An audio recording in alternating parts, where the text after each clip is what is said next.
नांदेडसह जिल्हाभरात दुर्गा मातेचे जल्लोषात स्वागत. महिलांनी घातले दुष्काळ दूर करण्याचे साकडे. नवरात्र उत्सव निमित्त दुर्गा मातेच्या आगमनाने गावागावात भक्तिमय वातावरण निर्माण झाले आहे.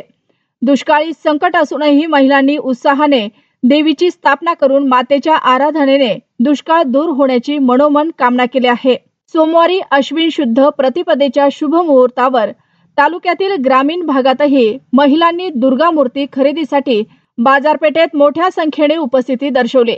मातेला स्थापनास्थळी नेण्यासाठी ऑटो, जीप, टेम्पो, हातगाडे आदींसह भक्तांनी मिरवणुकीत सहभाग घेतला. भंडारा उधळीत उदे ग आंबे उदेच्या जयघोषात देवीच्या प्रतिमांचे आगमन झाले. रात्री उशिरापर्यंत ठिकठिकाणी प्राणप्रतिष्ठापना करून आराधना सुरू झाली. सध्या परतीचा पाऊस झोडपून काढत असल्याने गावोगावी दुर्गा उत्सव मंडळांनी जलरोधक मंडप उभारले असून काही दिवसापासून मूर्त्यांची बुकिंग आणि सजावटीची तयारी करण्यात आली होते. रेणुका, सप्तशृंगी, महालक्ष्मी, अनुसया यासारख्या प्रतिकृती स्वरूपातील मूर्तींना विशेष मागणी होते. आगामी काळात ठिकठिकाणी दांडिया, गरबा, साऊंड सिस्टीमसह सांस्कृतिक कार्यक्रमाच्या माध्यमातून उत्सव साजरा करण्यात येणार आहे.